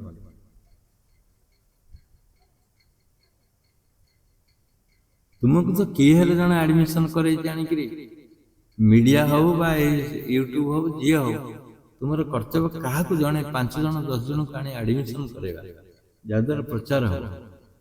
ଘରେ ବସନି କେହି, ଉଠ, ଜାଗ୍ରତ ହୁଅ, କାହାକୁ ଗୋଟେ ଭେଟିବା, କାହାକୁ ଗୋଟେ କହିବା ଏ କଥା, ସେ ନ ଆସୁ ତୁମେ ପରୁଆ କରନି, ସେ ଆସିଲେ ନ ଆସିଲେ ତମର କିଛି ଯା ଆସେ ନାହିଁ, ପର୍ବାଏ ନାହିଁ। ତୁମେ କିନ୍ତୁ କହିଚାଲ, ସମସ୍ତେ ଆସିଯିବେ। ପାରୁଛ ଯଦି ଯଥା ସମ୍ଭବ ନିଜର ଇନକମରୁ ଘରେ ଖର୍ଚ୍ଚ କରି ଆଉ କିଛି ଡୋନେଟ୍ କର, ମହତ କାର୍ଯ୍ୟ ଉଦ୍ଦେଶ୍ୟରେ ଆଶ୍ରମ କିଛି ଦାନ କର, ଯୋଉଟାକି ତୁମ ପଇସା ମଲ୍ଟି ୟୁଟିଲାଇଜ ହବ, ମଲ୍ଟି ୟୁଟିଲାଇଜ, ସମସ୍ତେ ସେ ତୁମ ପଇସାରେ ବେନିଫିଟ ପାଇବେ। ତେଣୁ ତୁମ ପଇସାରେ ଯଦି ବେନିଫିଟ ପାଇଲେ ତୁମର କ'ଣ ଉପକାର ହେଲାନି କି? ତୁମେ ଘରେ ରଖିଥିଲେ ସିନ୍ଦୁକରେ ପଇସା ରଖିବ, ଟ୍ରଙ୍କରେ ରଖିବ, ବ୍ୟାଙ୍କରେ ରଖିବ, ସେ ପଇସା ୟୁଟିଲାଇଜ ହେଲାନି। କିନ୍ତୁ ସେଇ ପଇସା ଯେତେବେଳେ ସମସ୍ତଙ୍କ କାମ ପାଇଁ ଲଗେଇଦେବ, ବୃହତ୍ତର କାମ ପାଇଁ, ସେଇଟା ବହୁତ ଲୋକ ବେନିଫିଟ ହେବେ, ଆଉ ସେ ଆଶୀର୍ବାଦଟା ତୁମ ପାଇଁ ଯିବ, କାହିଁକିନା ତୁମ ପଇସାରେ ଏଗୁଡ଼ା ହେଇଛି ନା। ଜଣେ ଏଠି ଇଲେକ୍ଟ୍ରି ପାଇଁ 1,00,000 ଟଙ୍କା ଦେଲା, 1,00,000 ଟଙ୍କା ଦେଇ ଘରେ ବସିଲା, ତୁମେ ଏଠି ଫ୍ୟାନ୍ ଚଲାଉଛ, ଲାଇଟ୍ ଜଳାଉଛ, ସବୁ କିଛି କରୁଛ, ମୋଟର ଚଲାଉଛ, ବିନିଯୋଗ କରୁଛ, ତା ପଇସାରେ ବିନିଯୋଗ କଲ, ତୁମେ ବେନିଫିଟ ପାଇଲ। ତେଣୁ ଏଇ ବେନିଫିଟର ୟୁନିଟ ଗୁରା କୋଉଠିକି ଯିବ? ତା ପାଖକୁ ଯିବ କି ନାହିଁ? କାରଣ ସେ ଦେଇଛି ପଇସା ନା। ତେଣୁ ପରୋକ୍ଷରେ ହଉ ପ୍ରତ୍ୟକ୍ଷରେ ହଉ ତୁମର ଦାନ ବା ଅବଦାନ ନିଶ୍ଚିନ୍ତ ଭାବରେ ଲାଗିବ କୋଉଠି? ସାମୂହିକ କାର୍ଯ୍ୟରେ ଲାଗିବ, ଏବଂ ସେଇ ସାମୂହିକ କାର୍ଯ୍ୟରେ ଲାଗିବା ଦ୍ୱାରା ତୁମେ ବହୁତ ବେନିଫିଟ ହେବ, ବହୁତ ବେନିଫିଟ। କ'ଣ କରିବ ପଇସା କୁହ? ମା ପେଣ୍ଡି ଫୁଲ ପିନ୍ଧିଥିଲା, 2ଟି ଝିଅ, ମା ମରିନି, ଅଧାମରା ଅବସ୍ଥାରେ ଅଛି, ମାନେ ବଞ୍ଚିବ କିଛି ଦିନ। ଆଉ ଗୋଟିଏ ଝିଅ ଆସିଲା, ପେଣ୍ଡି ଫୁଲ କାଟି ନେଇଗଲା। ମା କହୁଛି ପେଣ୍ଡି ଫୁଲ କାହିଁ କାଟି ନେଇଗଲୁ ରେ? ମା ବଞ୍ଚିଛି, କାରଣ ଯଦି ପେଣ୍ଡି ଫୁଲ ସେ ଆଗୁତୁରା କାଟି ନ ନେଉଛି, ତାହେଲେ ଆଉ ଗୋଟେ ଭଉଣୀ ଆସି କହିବ ମତେ ଅଧା ଦେ, ମରିଗଲା ପୂର୍ବରୁ ପେଣ୍ଡି ଫୁଲ କାଟି ନେଇଗଲା। ଇଏ ହଉଛି ସଂସାର। କିଛି ରଖିବେନି, ତୁମକୁ ନା କିଛି ଦେବେ ନା କିଛି ନେବେ, ଆସିକିରି ତାଙ୍କ ବାଟରେ ସମସ୍ତେ ନିଜର ଫାଇଦାରେ ଅଛନ୍ତି। ତୁମେ ମା ହୁଅ, ବାପ ହୁଅ, ସଂସାର ଯାହା ହୁଅ, କାରଣ ସଂସାରଟା ଚିରସ୍ଥାୟୀ ନୁହେଁ। ସଂସାରଟା ଯଦି ଚିରସ୍ଥାୟୀ ରୁହନ୍ତା, ସେଇ ବାପ ହେଇକି ରୁହନ୍ତା, ତୁମର ସେଇ ମା ହେଇକି ରୁହନ୍ତା, ସେଇ ସ୍ତ୍ରୀ ହେଇକି ରୁହନ୍ତା, ତାହେଲେ ଚିରସ୍ଥାୟୀ ହୁଅନ୍ତା। ସେ ତ ପଳେଇବେ ନା। ତୁମେ ତ ଆସିଛ 2 ଦିନ ପାଇଁ, ଫେରିଯିବ। ତେଣୁ ସେ ଲକ୍ଷ୍ୟ ବି ନୁହେଁ। ଲକ୍ଷ୍ୟ ରଖ କେମିତି ମୁଁ ମୃତ୍ୟୁ ପୂର୍ବରୁ ନିଜର ସ୍ୱରୂପ ଅବସ୍ଥା ପ୍ରାପ୍ତ କରିକି ଯିବି ଉପରକୁ, ଯୋଉଠି କାହାକୁ ଡରିବାର ନାହିଁ।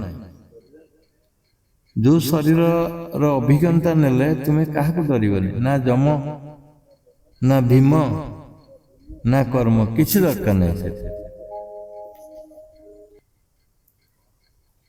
କିଛି ଦରକାର ନାହିଁ।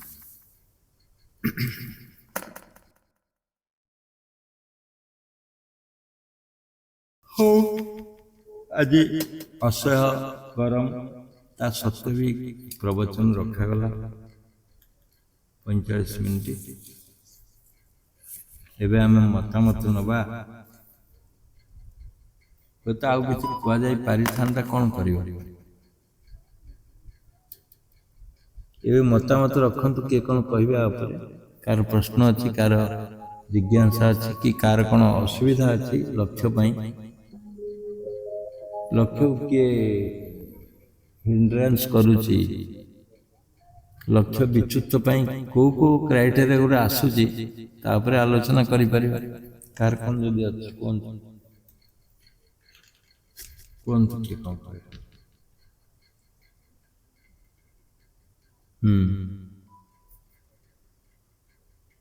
ସମାଧି ଯଦି ହେଇଯାଏ କେବେ ତାହେଲେ ରିଟର୍ନ ଭୟ ବା କ'ଣ ଗୋଟେ ଭୟ ଗୋଟେ ମନରେ ଥାଉଛି, ସେଟା କ'ଣ ରିଟର୍ନ ହବ କି ନାହିଁ? ଯଦି ସମାଧି ରିଟର୍ନ ହବ କି ନାହିଁ, ତୁମେ ସମାଧି ହେଲେ ଜଣା ପଡ଼ିବ କେତେବେଳେ ସମାଧି ହେବାକୁ ଯାଉଛି। ତା ପୂର୍ବରୁ ଆଭାସ ରହିଯିବ, ଏତେ ସହଜରେ ହବନି। ଆଉ ଯିଏ ସମାଧି କରେଇବ ସିଏ ତମକୁ ରିଟର୍ନ କରି ଆଣିବ। ଯିଏ ସମାଧି କରେଇବ ସିଏ ତମକୁ ରିଟର୍ନ କରି ଆଣିବ। ତମ ବ୍ୟସ୍ତ ହବାର କିଛି ନାହିଁ। ନା ଭୟ କାହିଁକି? ଆଗେ ସମାଧି ଦେଖ। ସମାଧି ଯିଏ କରଉଛି ସେ ତ ସାଧାରଣ ଲୋକଟା କି? ସେ ଅସାଧାରଣ, ଅନନ୍ତ ଶକ୍ତି ଅଛି, ସେ ତମକୁ ରିଟର୍ନ କରିପାରିବନି। ଭୟ କରିବାର କିଛି ନାହିଁ। ତୁମେ ସମାଧି ହଉଛ କି ନାହିଁ ଦେଖ ଆଗେ। ଲକ୍ଷ୍ୟ ସ୍ଥିର କରିଛ, ଲକ୍ଷ୍ୟ ସ୍ଥିର କରି ତା ସହିତ ଲକ୍ଷ୍ୟ ଏଇଟା ରିଟର୍ନ ଲକ୍ଷ୍ୟଟା କାହିଁ ନ ରହିବ? ଯିଏ ପୁରୀ ଯିବା ପାଇଁ ଚାହିଁଛି, ଘରକୁ ଆସିବା ପାଇଁ ସେଇ ଚାହିଁଛି ନା ନାହିଁ? ପୁରୀ ଯିବ, ପୁଣି ଘରକୁ ଆସିବ, ଫେରି ଆସିବ। ତ ରିଟର୍ନ ଟିକେଟ କର, ରିଟର୍ନ ଟିକେଟ କର ସମାଧି ପାଇଁ। ଯିବ, ପୁଣି ଫେରିବ। ଅସୁବିଧା କିଛି ନାହିଁ। ହଁ, ପ୍ରଣାମ। ଲକ୍ଷ୍ୟ ସ୍ଥିର କଲେ ଖାଲି କହୁଥିଲେ ସ୍ୱରୂପ ପ୍ରାପ୍ତି ପାଇଁ ଲକ୍ଷ୍ୟ ସ୍ଥିର ଅଛି, ହେଲେ ସେ ଲକ୍ଷ୍ୟ ସ୍ଥିର ପାଇଁ ସବୁ କରୁଛି, ହେଲେ ଯୋଗ କରୁଛି ଆମର ପରିବେଶ ଠିକ ଅଛି, ମାତ୍ର ଆମର କୋଉଟା ହେଲେ ଗୋଟେ ଦେହକୁ ରୋଗ ରୂପରେ ପ୍ରତିବନ୍ଧକ ବେଶୀ ଆସୁଛି ଗୁରୁଜୀ। ସେଟା ବୋଲେ କଣ କରିବାର, ସେଟା କଣ କରିବାର ଅଛି? ରୋଗ ରୂପରେ ବେଶୀ ପ୍ରତିବନ୍ଧକ ଆସୁଛି। ହଁ ହଁ, ପ୍ରତିବନ୍ଧକ ଯୋଉ ହଉଛି ରୋଗ ରୂପରେ ତୁମକୁ ରୋକୁଛି, ସେ ରୋକୁଛି। ତେଣୁ ତୁମେ ଦୃଢ଼ ନିଷ୍ପତ୍ତି ନିଅ, ସେ ରୋକିଲେ ବି ମୁଁ ଯିବି ସେଠି। ଯଦି କିଛି ପ୍ରତିବନ୍ଧକ ସୃଷ୍ଟି ହେଲା, ରୋଗ କି ବଡି ଫିଟ୍ ଦଉନି ସାଧନ କରିବା ପାଇଁ, ତୁମେ ଦୃଢ଼ ଇଚ୍ଛା ଶକ୍ତି ପ୍ରୟୋଗ କର। ମୁଁ ଏଠି ପହଞ୍ଚିବି, ମତେ କେହି ରୋକିପାରିବେନି, ମତେ କେହି ରୋକିପାରିବେନି, କେହି ବି ରୋକିପାରିବେନି। ରୋଗ ଆଦ୍ୱାରା ଛାଏଁ ପଳେ। ରୋଗଟା ଆସିଛି ତୁମକୁ ତୁମର ଇଚ୍ଛା ଶକ୍ତି କି ବିଘଟନ କରିବା ପାଇଁ, ନଷ୍ଟ କରିବା ପାଇଁ, ଆଉ କିଛି ନୁହେଁ। ଆଉ କିଛି ହଁ, ରୋଗଟା ମାୟା ରୂପରେ ଆସିଛି। ରୋଗ ବୋଲି ରୋଗ କିଛି ନାହିଁ, ତୁମ ଭାବନାରେ ଅଛି। ଭାବନା ଯଦି ଦୃଢ଼ ହେଇଯିବ, ମୁଁ ଏଠି ପହଞ୍ଚିବି, ସେ ଅଟୋମେଟିକ କୁଆଡ଼େ ଯିବ, ତାର ପତା ମିଳିବନି। ରୋଗ ନୁହେଁ, ନିଜର ଇଚ୍ଛା ଶକ୍ତି ତାକୁ ଦମନ କରିଦବ। ରୋଗ ଥାଉ, ରୋଗ ଭଲ ହବ। ତମ ଇଚ୍ଛା ଶକ୍ତି ନାହିଁ ବୋଲି ରୋଗ ଆସୁଛି। ତୁମର ସୂର୍ଯ୍ୟର ଲାଇଟ୍ ଯେପର୍ଯ୍ୟନ୍ତ ପଡ଼ିବ, ସେ ପର୍ଯ୍ୟନ୍ତ ଅନ୍ଧାର ଦୂରୀଭୂତ ହେଇଯିବ। ଯେପର୍ଯ୍ୟନ୍ତ ସୂର୍ଯ୍ୟ ଲାଇଟ୍ ନାହିଁ ମାନେ ଅନ୍ଧାର ମାଡ଼ି ଆସୁଛି। ତେଣୁ ତୁମର ଇଚ୍ଛା ଶକ୍ତି, ମନେ କରନ୍ତୁ ସୂର୍ଯ୍ୟର କିରଣ ସଦୃଶ୍ୟ, ଯେତେବେଳେ ଦୃଢ଼ ଇଚ୍ଛା ଶକ୍ତି ପ୍ରୟୋଗ କରିବ, ସେ ପ୍ରକାଶିତ ହେଲା ସେଇଟା ଚାରିଆଡ଼େ। ତେଣୁ ରୋଗ ଯିବ, ଅନ୍ଧାର ବି ଯିବ, ଦୂରୀଭୂତ ହେଇଯିବ। ଦେଖିବା ତୁମେ ଗୋଟିଏ କଥା ଭାବିଲ, ସକାଳୁ ସନ୍ଧ୍ୟା ଯାକେ ଗୋଟିଏ ଭାବିବ ଯେ ମୁଁ ମୋ ସ୍ୱରୂପ ଦର୍ଶନ କରିବି। କେବଳ ଗୋଟିଏ କଥା, ସବୁ ଛାଡ଼ି ଦେଇକି ବସିଗଲ, କେମିତି ନ ହବ, ରୋଗ କେମିତି ଦୂର ନ ହବ। ପ୍ରକାଶ ପାଖରେ ଅନ୍ଧାର ରହିବନି। ହେଲେ ବି ମନ ସାଡେ ଦେଖିଲେ ବି ଆପଣ କଣ କଣ କହୁଛନ୍ତି ଆତ୍ମ ସ୍ୱରୂପ ହେଇକି ବସିଛ, ସବୁ ଭାବନା ଆସୁଛି ମଝିରେ, ସବୁ ଭାବନା ଆସୁଛି। ଯେମିତି ଏ ମନ ଏମିତି କରୁଛି, ଗୁରୁ ଯେମିତି କହୁଥିଲେ ବୋଲେ ଭାବନା ଯାକ ଆସୁଛି। ଆତ୍ମସ୍ୱରୂପ ବୋଲି ଚିନ୍ତନ କରିକି ବସୁଛି। ହେଲେ ବି ଗୋଟେ ଗୋଟେ ଥର ସେମିତି ବେଶୀ ୱିକ୍ ଲାଗିବ, ମନ ଇଆଡେ ସିଆଡେ ପଳଉଥିବ। ହଁ, ସେ ଯାଉ, ମନ ତ ଯିବ, ସହିକି ଯାଉ, ତୁମେ ତାକୁ ଫେରେଇ ଆଣିକିରି ବୁଝାଇ ଦିଅ। ଯେପର୍ଯ୍ୟନ୍ତ ନ ବୁଝେଇଛ ସେ ବୁଝିବ, ସେ ତମକୁ ବୁଝେଇବ। ନହେଲେ ତମେ ତାକୁ ବୁଝା, ଆରେ ବାବା ମୁଁ ତ ସେଇଠିକି ଯିବି, ମୋର ଲକ୍ଷ୍ୟ ସ୍ଥିର ହେଇସାରିଛି, ମତେ ଯିବାକୁ ପଡ଼ିବ। ବାରମ୍ବାର ବୁଝାଅ, ସେ ବାରମ୍ବାର କ୍ୟାନସଲ କରିବ। ତୁମେ ବାରମ୍ବାର, ଏଇଟା ରୋଗ ରୂପରେ ଆସି ରୋଗ ରୂପରେ ଭୟ ଦେଖଉଛି ନା। ହଁ, ତୁମେ ଦୃଢ଼ ନିଶ୍ଚିନ୍ତ ହେଇଯାଅ, ମୁଁ ସମାଧି ହେବି, ମୁଁ ମରେ ବଞ୍ଚେ ଯାହା ହେଲେ ମୁଁ ସମାଧି ହେବି, ବାସ୍ ସେ ଯିବ।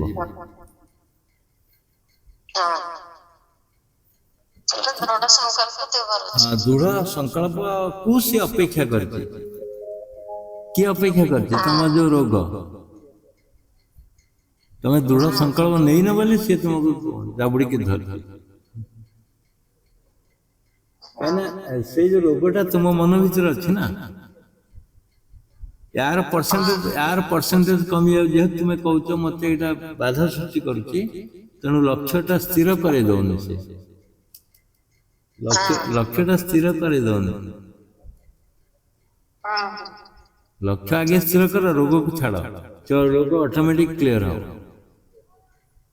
ତୁମେ କଣ କହୁଛ? ରୋଗ ମୁକ୍ତ ହେଲେ ମୁଁ ସମାଧି ଆଡକୁ ଯିବି। ମୁଁ କଣ କହୁଛି ନା, ତୁମେ ସମାଧି ଆଡକୁ ଯାଅ, ରୋଗ ମୁକ୍ତ ହବ। ଡିଫରେନ୍ସ ସେଇଟା। ରୋଗକୁ ଛାଡ଼ି ଦିଅ, ରୋଗ ଅଛି ଠିକ ଅଛି, ରୋଗ ଥାଉ, କିନ୍ତୁ ତୁମ ବାଟ ଡାଇମେନସନ ଚେଞ୍ଜ କର। ଦେଖିବ ସେ ସାଷ୍ଟାଙ୍ଗ ପ୍ରଣିପାତ ହେଇକି ଛିଡା ହବ ରୋଗ। ଏସବୁ କଥା ଠିକ ଅଛି। ଧନ୍ୟବାଦ ମତାମତ। ନେକ୍ସଟ କିଏ କୁହନ୍ତୁ? ସୁନ୍ଦର ପ୍ରସ୍ତାବ ରଖିଥିଲେ, ମୁଁ ଆଶା କରେ ସମସ୍ତଙ୍କ ଉପରେ ପ୍ରଭାବ ପଡ଼ିଥିବ। ଏଇ ଯୋଉ କଥା ପଚାରିଥିଲେ, ପ୍ରତିବନ୍ଧକ କେମିତି ଦୂର ହବ କୁହନ୍ତୁ? ଆଉ କାହାର ପ୍ରତିବନ୍ଧକ ଅଛି? ଯେକୌଣସି ପ୍ରତିବନ୍ଧକ ଦୂର ହବ। ବିନା ପ୍ରତିବନ୍ଧକରେ ତୁମେ କେମିତି ଏତେ ବିରାଟ ଜିନିଷ ପାଇବ ଭାବୁଛ? ବିନା ପ୍ରତିବନ୍ଧକରେ କେମିତି ଏତେ ବିରାଟ ଜିନିଷ ତମକୁ ମିଳିବ? କାହିଁକି ମିଳିବ? Come to real fact. ବିନା ପ୍ରତିବନ୍ଧକରେ ତୁମକୁ ଏତେ ସହଜ ଜିନିଷ କେମିତି ମିଳିବ? କୁହନ୍ତୁ, ନେକ୍ସଟ କିଏ କହିବେ? କୁହନ୍ତୁ, ଆଉ କିଏ କହିବେ? ମତାମତ ଦିଅନ୍ତୁ। ଅବଶ୍ୟ କାଲି କେହି ଜଣ ଦେଇଥିଲେ ରାତିରେ। ପ୍ରହ୍ଲାଦ କୁହ। ଆଜିର ସତ୍ସଙ୍ଗ ବହୁତ ମହତ୍ୱପୂର୍ଣ୍ଣ। ଆମ ଜୀବନରେ କେମିତିକା ଲକ୍ଷ୍ୟ ସ୍ଥଳରେ ପହଞ୍ଚିବା, ଆଉ ଆପଣଙ୍କର ଯୋଉ ପ୍ରୟାସ, ଆପଣଙ୍କ ପାଖରେ ଆମେ ଚିର ଋଣୀ। ଆଉ ଏଇଭଳିଆ ସତ୍ସଙ୍ଗ ଜୀବନରେ ଯାହା ପାଇଛେ ବହୁତ ଗର୍ବର କଥା। ତେଣୁ ଆମେ ମଧ୍ୟ ପ୍ରାୟ ସମସ୍ତେ ଚେଷ୍ଟା କରୁଛେ ଯେ କେମିତିଆ ସମାଜରେ ପହଞ୍ଚିବା ପାଇଁ। ଲକ୍ଷ୍ୟ ସ୍ଥିର ହେଇସାରିଲା। ଆଉ ଯେଉଁ ଆପଣଙ୍କର ପ୍ରୟାସ କରି ଆମେ ଲକ୍ଷ୍ୟସ୍ଥଳରେ ପହଞ୍ଚି ପାରିବୁ ବୋଲି ଆଶା ବି, ଲକ୍ଷ୍ୟସ୍ଥଳରେ ପହଞ୍ଚି ପାରିବୁ ନିଶ୍ଚୟ। ଚେଷ୍ଟା କଲେ ସବୁ କିଛି ହବ, ଅସମ୍ଭବ କିଛି ନାହିଁ। ବହୁତ ଆପଣଙ୍କୁ ଏବଂ ଗୁରୁମାଙ୍କୁ ଶତକୋଟି ପ୍ରଣାମ। ହୃଦୟକୁ ମଧ୍ୟ ସବୁଠି ପ୍ରଣାମ। ଯେଉଁ ପ୍ଲାଟଫର୍ମ ଆମ ପାଇଁ ଦେଇଛନ୍ତି, ଏ ପ୍ଲାଟଫର୍ମ ଆଜିର ଦୁନିଆରେ ମିଳିବା ବହୁତ କଷ୍ଟ, ବହୁତ ବଢ଼ିଆ ଲାଗୁଛି। ମଧ୍ୟ ଖରାପ କାମ କରୁଛି, କାମ କଲେ ମଧ୍ୟ ପକେଟରେ ମୋବାଇଲ ଅଛି। ଆପଣଙ୍କର ପ୍ରତିଟି କଥା, ପ୍ରତିଟି ଶବ୍ଦ ମୋ ମନ ଭିତରେ ପୁରା ଭେଲି ଭେଲି ଯାଉଛି। ଆଉ କେବେ ସେଇ ଲକ୍ଷ୍ୟସ୍ଥଳରେ ପହଞ୍ଚିବା, ଏତିକି କହି ରହୁଛି। ଜୟ ଜୟ ଜୟ।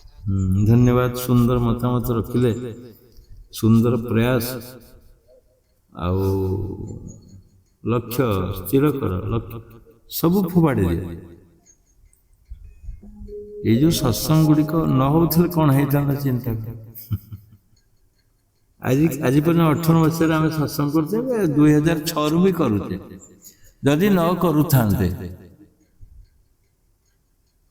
କେତେ ପ୍ରଭାବ ପଡୁଛି ଏଇଟା ଚିନ୍ତା କର। ତେଣୁ ଏ ଗୋଟେ ପ୍ରୟାସ, ଏ ଗୋଟେ ତୁମର ଆମ୍ବିସନରୁ ଏସବୁ ସୃଷ୍ଟି ହଉଛି, ତୁମର ଇଚ୍ଛା ଶକ୍ତି। ସମସ୍ତେ ଆଡମିସନ କରୁଛନ୍ତି ଯେ କନଫରେନ୍ସ ରହୁଛନ୍ତି, ତା ନୁହେଁ। ପୁଣି କିଏ ଜଣେ ବି ରହୁଛନ୍ତି, ସେଇଟା ବଡ ପ୍ରୟାସ ତୁମମାନଙ୍କ ପାଇଁ, ବଡ ପ୍ରୟାସ ସେଇଟା। ଗୋଟିଏ ଲକ୍ଷ୍ୟ ରଖ, ଖାଅ ପିଅ ଉଠ ବସ ସବୁ କର, କେମିତି ମୁଁ ସାଧନରେ ସମାଧି ହେବି।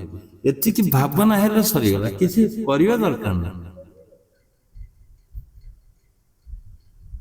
ଯେମିତି ଜଣେ ଘର ଖଣ୍ଡ କରିବା ପାଇଁ କାହାକୁ କୋଉଠି ରଡ ନେଇଯାଉଛି, କୋଉଠି ସିମେଣ୍ଟ ନେଇଯାଉଛି, ମିସ୍ତ୍ରୀ କଣ୍ଟ୍ରାକ୍ଟ କରୁଛି, ପ୍ଲାନିଂ ଆଣୁଛି, ଇତ୍ୟାଦି ଇତ୍ୟାଦି ସବୁ କରୁଛି। ଲକ୍ଷ୍ୟ ସ୍ଥିର ଅଛି, ଘର କରିବି, ଅଟୋମେଟିକ ଫ୍ଲୋ ହଉଛି।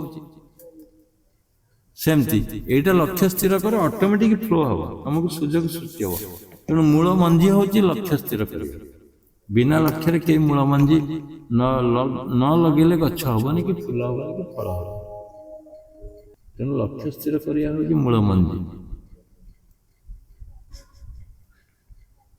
ଧନ୍ୟବାଦ ସୁନ୍ଦର ମତାମତ ପାଇଁ। କୁହନ୍ତୁ, ଆଉ କିଏ କହିବେ? ଆଉ କିଏ କହିବେ କୁହନ୍ତୁ।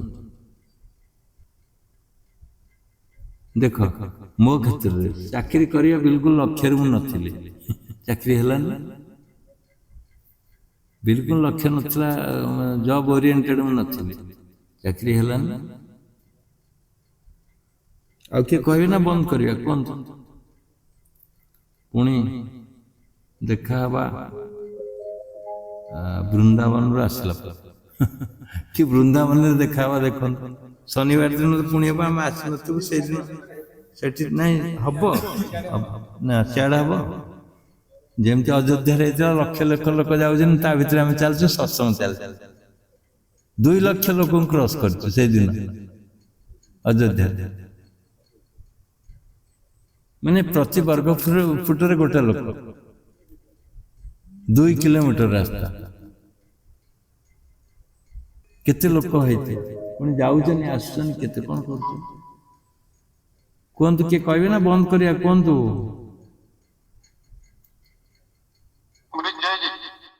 ଗୋଟେ ଟପିକ ଆରମ୍ଭ ହେଇଥିଲା, ସେମାନେ ଯୋଉ ନିଦ୍ରା ତ ଅଜ୍ଞାତ ଶକ୍ତି କରେଇ ଦଉଛି, ସେଇଟା ଅଜ୍ଞାତ ଶକ୍ତି ରହିଲା। ତାପରେ ଆମକୁ ଯୋଉ ପ୍ଲାଟଫର୍ମ ମିଳିଲା, ଆମେ ଘର ସଂସାର କଲେ ବା ଚାକିରି କରିବି ବା ଏଇ ଯୋଉ ପାଠ ପଢିବି, ଯୋଉ ଏଇ ସବୁ ସଂସ୍ଥା ସବୁ ଏଇ ସଂସାର ଭିତରେ, ଏଇଟା ସବୁ କୋଉଠୁ ଆସିଛି? ମାନେ ୟା ସହିତ ଅଜ୍ଞାତ ଶକ୍ତିର କଣ ସମ୍ପର୍କ ଅଛି ନା ଇଏ ଆମର ଏଇଠି ଇଚ୍ଛା ଶକ୍ତି ବା ପ୍ରାରବ୍ଧରୁ?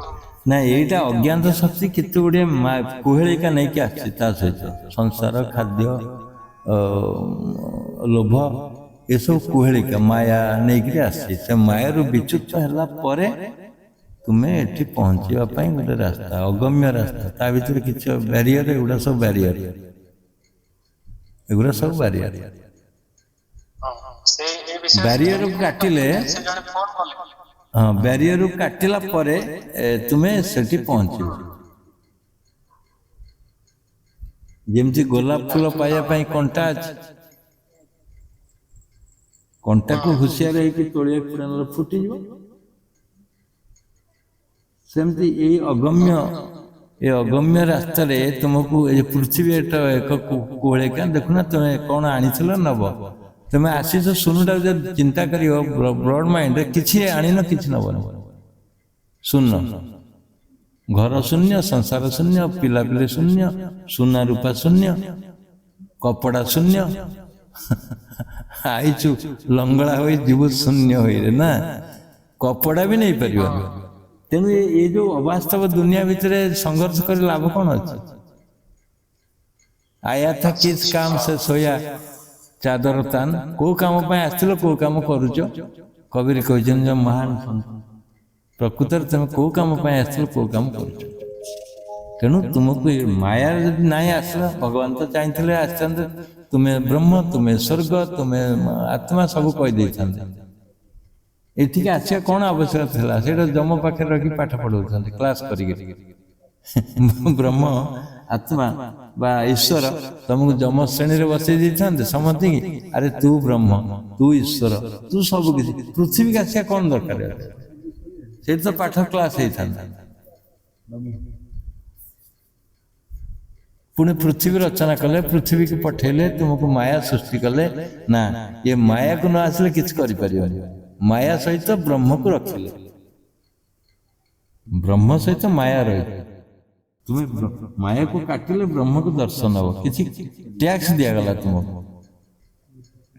ମାନେ ମାୟାଟା ଯେତେ ଚତୁର ଆଉ ଯେତେ କୁହଳିକା, ତୁମେ ବି ସେଇଆ। ତୁମେ ସ୍ୱୟଂ ସେୟା। ତୁମେ ବି ମାୟା ଅଛି ତୁମ ପାଖରେ, ତୁମେ ସୃଷ୍ଟି କରିପାରିବ। ତୁମେ ବି ମାନେ ଅପ୍ରାକୃତିକ କରିପାରିବ, ମାୟାକୁ କାଟିପାରିବ। ତୁମ ପାଇଁ ବି ଶକ୍ତି ଅଛି। ସୁନା ବିସ୍କୁଟ ପଡିଛି, ତୁମେ କହିବ ନାଇଁ ସୁନା ବିସ୍କୁଟ ମୋର କଣ ଦରକାର? କେତେ ଲୋକ ଅଛନ୍ତି ନେଇଯିବେ ନା ନାଇଁ? ତୁମ ପାଖରେ ଏଇଟା ସାଧକ ପାଖରେ ସୁନା ବିସ୍କୁଟ ବରଂ ପାଇକିରି କାହାକୁ ଖୋଜିବ, ଆରେ ଏଇ ବିସ୍କୁଟଟା କାହାର ଅଛି, ନିଅ। এইটা হচ্ছে ডিফরেন্স। কার জিনিস পাইল, নেইকি থানা জনে ଦେଇକି আছে লোক, কেতে ভরি সুনা হজি যাইছিলা, মানে থানা দেলা প্রপার ডকুমেন্টস নেইকি নিও। লোভ নাই, কিন্তু কিଏ জগତରେ କହିଲ ସୁନା ପାଇଲା ଦବ? পেড়ি পেড়ি পুরা বন্ধা ହେଇଛି, ସୁନାର পেড়ି। ଲୋକ ଅଛନ୍ତି ତୁମ ଆଖି ତାଡି ନେଇଯିବେ ସୁଯୋଗ ଦେଖିଲେ, କିଡିନି ନେଇ ଯାଉଛନ୍ତି। ଏଗୁଡ଼ା ପିଲା ଧରା ପଡ଼ିଛି କିଡିନି ନେଇ ଯାଉଥିଲା ନା। ପୁଣି ଲୋକ ଅଛନ୍ତି କିଡିନି ଦେଇ ଦଉଛନ୍ତି, ଆଖି ଦେଇ ଦଉଛନ୍ତି।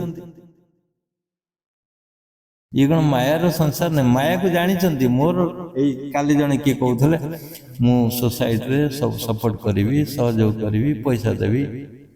ଇଏ ଗୋଟେ ହୃଦୟର ଭାବ। କି କିନ୍ତୁ କହୁଛନ୍ତି କୋଉଠି ମାନେ ଆସିଛି ଇନ୍ଦିରା ଆବାସ ଆସିଛି, କୋଉଠି କୋଉ ସବୁ ଯୋଜନା ଆସିଛି, ତାକୁ ମୁଁ ହଡପ କରିବି। ଲୋକ ସବୁ ପ୍ରକାର ଅଛନ୍ତି। ତେଣୁ ସେମାନେ ସେଇ କାଟେଗୋରୀର, ତୁମେ ଗୋଟେ ଅନ୍ୟ କାଟେଗୋରୀ। ଯିବେ ଦୟା, ବୃକ୍ଷକୁ କିଏ ହାଣି ପକଉଛି, ବୃକ୍ଷକୁ କିଏ ଆଉ କୁଣ୍ଡେଇ ପକଉଛି। ଗୋଟେ ପତ୍ର କିଏ ଛିଡେଇ ନେଲା, ଗଛକୁ କୁଣ୍ଡେଇ ପକେଇଲା, କାନ୍ଦିଲା ଭୋ ଭୋ ହେଇକି। କାହିଁକିନା ଗଛର ମହତ୍ଵ ଜାଣିଛି। ତେଣୁ ପୃଥିବୀ ସୃଷ୍ଟି ହେଇଛି, ପୃଥିବୀ ନୁହଁ ତ, ଏଇଟା ମାୟା, ଏଇଟା ମର୍ତ୍ତ୍ୟପୁରୀ, এইটা মর্ত্যপুরী মায়া পুরা। এটি কিছু নাই, এটি কিছু নাই। যে জানিগলা বৈরাগ্য সৃষ্টি হব। ଶେଷ ଇଚ୍ଛା କଣ? ଶେଷ ଇଚ୍ଛା ମଣିଷର କଣ? ମରିବ। ସେ ସ୍ୱୟଂ କହିବ ନାଇଁ ମୁଁ ପଳେଇବି, ମୋ ଚମ ଧୁଡଧୁଡ ହେଇଗଲାଣି, ବାଡି ଧରିଲେଣି, ଚାଲି ପାରୁନି, ବୋଉ ଖାଇବାକୁ ଦଉନି, ମୋ ପାଟିରେ ଡାଇଜେସନ ହଉନି। ସେଇଠି କଣ କରିବ? ନାଇଁ ହେ ଭଗବାନ ମତେ ଉପରକୁ ନେଇଯାଏ। ଏମିତି ସିଷ୍ଟମ ରଖା ହେଇଛି। ତମେ ସ୍ୱୟଂ ତୁମେ କହିବ ମୁଁ ଚାଲ ଉପରକୁ ଚାଲ। ତେଣୁ କେତେ କେତେ ନକ୍ସା ତିଆରି କରିଛି ଜଣେ ପୃଥିବୀକି ତିଆରି କରିବା ସହିତ, କେତେ ନକ୍ସା ତିଆରି ନ କରିଛି। ତେଣୁ ମାୟା ବୁଝିଲା? କ୍ଲିୟର? ନେକ୍ସଟ କୁହନ୍ତୁ କିଏ ନଲ ବୁଝିଲା? ଠିକ ଅଛି। ଆଉ କିଏ ନେକ୍ସଟ? ଲକ୍ଷ୍ୟ ସ୍ଥିର ପାଇଁ ବହୁତ କାଲିର ସତ୍ସଙ୍ଗ, ଆଜିର ଯୋଉ ଲକ୍ଷ୍ୟ ସ୍ଥିର ପାଇଁ ଆଉ ଟିକେ ମଜବୁତ ହେଲା। ଆମେ ଖାମଖିଆଲ ଭାବେ କରୁଥିଲୁ। ଆମେ କଣ 50-50 ଭାବରେ ଅଛୁ, ଅଧା ସଂସାରେ ଆଉ ଅଧା ସମାଜ। ତେଣୁ ଆମର ହେଇପାରୁନି। ନହେଲେ ଆପଣଙ୍କର ଯୋଉ ଭଳିଆ ଜ୍ଞାନ ଆଉ ଯୋଉ ଭଳିଆ ଛଡା ହଉଛି, ଏକ୍ଜାକ୍ଟଲି ଜଣେ ସମାଧି ହେଇଯିବାଟା ଇଜି, ଭିଜିବୁଲ। ଏଇଟା ଯେମିତି ଜଣେ ଶୁଣି ଶୁଣି ସମାଧି ହେଇଗଲା, କାରଣ ସେଭଳିଆ ଆସୁଛି ଶବ୍ଦ ସେ ଭିତରୁ ବାବାର ଶବ୍ଦର ଶକ୍ତି ଅଛି ଆସୁଛି, କିନ୍ତୁ ଯେହେତୁ ଆମ ମାନଙ୍କର ପ୍ରୟାସରେ ଟିକେ ବିଳମ୍ବନା ଅଛି, ଆମେ 50% ସଂସାର ଭିତରେ ଅଛୁ, 50% ଦିଆଡେ ଲୋକ ଅଛି। ମାନେ ଯିଏ ସମାଧି ହେଲା ତାର ସଂସ୍କାର ଦେଖ, ଆଉ ଯୋଉମାନେ ଏତେ କହିକିରି ବି ସମାଧି ହେଇପାରୁନାହାନ୍ତି, ଲକ୍ଷ୍ୟ ସ୍ଥିର କରିପାରୁନାହାନ୍ତି, ସେମାନଙ୍କ ସଂସ୍କାର। ତା ମାନେ ନୁହେଁ ଯେ ତୁମେ ମାନେ ଗୁଡ୍ ଷ୍ଟୁଡେଣ୍ଟ ନୁହେଁ ବା ତୁମର କିଛି ନାହିଁ, ତୁମର ଅଛି। ଆହୁରି କେତେ ଲୋକ ଅଛନ୍ତି ଏଗୁଡାକୁ ବିଶ୍ୱାସ କରିବେନି। କେତେ ଲୋକ ଅଛନ୍ତି ବିଶ୍ୱାସ କରିପାରିବେନି। ତୁମେ ତ ହେଲେ କ୍ଲାସ୍ କରୁଛ, ଜାଣୁଛ ସଂସାର ଭିତରେ କ'ଣ, ଟିକେ ତ ଲିଟିଲ୍ ଡିଫରେନ୍ସ ହଉଛି ନା ନାଇଁ ତୁମ ଭିତରେ। ସାଧାରଣ ଲୋକଠାରୁ ତୁମେ ଲିଟିଲ୍ ଡିଫରେନ୍ସ ଅଛ, କିଛି ପାର୍ଥକ୍ୟ ଭିତରେ ଅଛ, ସେଇଟା ତୁମ ପାଇଁ ଯଥେଷ୍ଟ। ହଉ, ଆଜିର ଏଇ ସତ୍ସଙ୍ଗ ରଖିବା। ଆମେ 3টাରେ ଗାଡ଼ି ଲାଗିବ, ଆମେ 3:30 ହୁଏତ ଏଠୁ ବାହାରି ପଳେଇବା। ଆଉ ସମୟ ସାପେକ୍ଷ, ବହୁତ ମାନେ ଗୁଳୁଗୁଳି ଭିତରେ ଆମେ ଗୁଳୁଗୁଳୁ ହେଇଯାଉଛୁ, ନା କହିପାରୁଛୁ ନା ସହିପାରୁଛୁ ନା କ'ଣ କରିବା। ଯାହା ଯଥେଷ୍ଟ କଥା ମୁଁ ଟାଣି ଟୁଣିକି କହିଛି, ଇଚ୍ଛା ନଥିଲେ ବି କହିଛି, ଭାବନା ନଥିଲେ ବି ଆଣିଛି ଭାବନା। ସେତିକି ତୁମ ପାଇଁ ଯଥେଷ୍ଟ ମୁଁ ଆଶା କରୁଛି। ଆଜିର ସତ୍ସଙ୍ଗ କେମିତି ଲାଗିଲା ସମସ୍ତେ ଚିନ୍ତନ କରନ୍ତୁ, ଲକ୍ଷ୍ୟ ସ୍ଥିର କରନ୍ତୁ। ନେକ୍ସଟକୁ ଲକ୍ଷ୍ୟ ସ୍ଥିର ହେଇଯାଇଥିବ ବୋଲି ମୁଁ ଆଶା କରୁଛି। ଲକ୍ଷ୍ୟ ସ୍ଥିର କରି ନିଶ୍ଚିନ୍ତ ହେଇକି ସାଧନ କରନ୍ତୁ, ଯେଉଁଟାକି ସକ୍ସେସ୍। ରହୁଛି, ଜୟ ଜୟ।